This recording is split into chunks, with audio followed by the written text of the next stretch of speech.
নমস্কার বন্ধুরা, শিলাস বং কিচেনে তোমাদের সবাইকে স্বাগত। আজকে আমি তোমাদের সাথে শেয়ার করছি, সেটা হচ্ছে পোর্ক। এই শীতের দিনে এটা খেতে খুবই ভালো লাগে। আশা করছি তোমাদেরও মোটামুটি ভালো লাগে। তো যাদের যাদের ভালো লাগে তারা অবশ্যই কমেন্ট করে জানিও।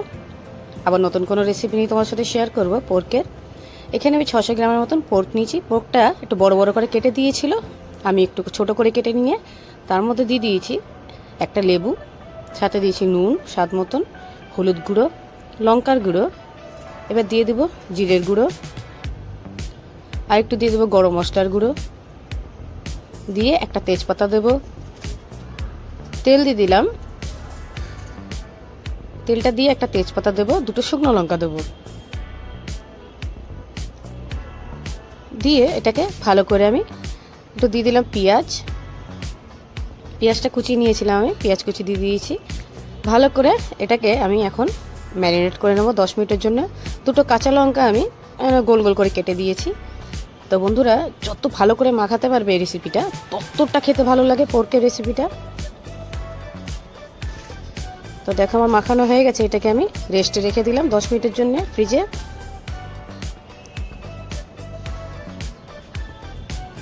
এরপর আমি একটা মিক্সি জার নিয়ে নেব। মিক্সি জারের মধ্যে আমি আদা, রসুন, টমেটো আর পেঁয়াজ কুচি দিয়ে একটা ভালো ফাইন একটা পেস্ট রেডি করেছি। এবার আমি ফ্রাই প্যান বসিয়ে দিয়েছি। ফ্রাই প্যানের মধ্যে তেল দিয়ে আলুগুলো ভাজতে রেখে দিলাম। আলুগুলো দেখো ভাজা হয়ে গেছে এপিট ওপিট করে।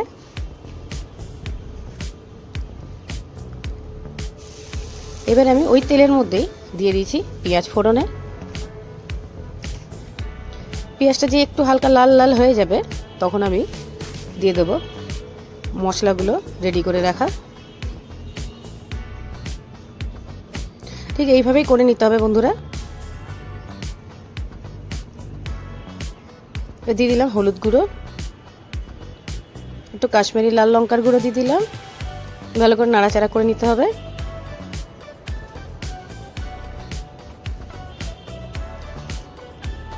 আমার যে মশলাটা কষা হয়ে যাবে, তখন আমি পোর্কটাকে যে আমি ম্যারিনেট করে রেখে দিয়েছিলাম সেটাকে দিয়ে দেবো। ভালো করে নাড়াচাড়া করে মিশিয়ে নিচ্ছি।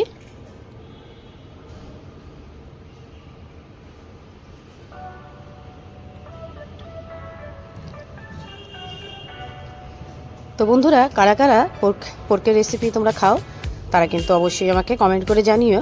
এবার যে আলুগুলো ভেজে রেখেছিলাম সেগুলো আমি দিয়ে দিলাম, দিয়ে ঢাকনা লাগিয়ে দিয়েছি 10 মিনিটের জন্য।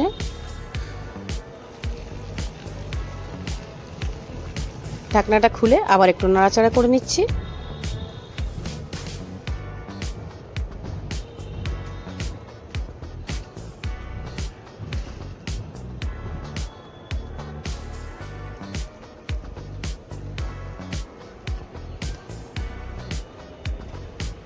আবার ঢাকনা লাগিয়ে দিলাম বন্ধুরা।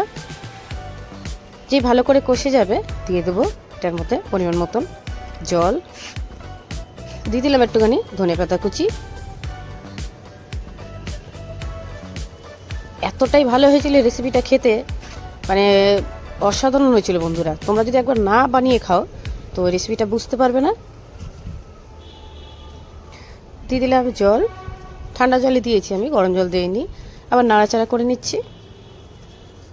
নাড়াচাড়া করে এবার আমি ঢাকনা লাগিয়ে দেবো 15 মিনিটের জন্য।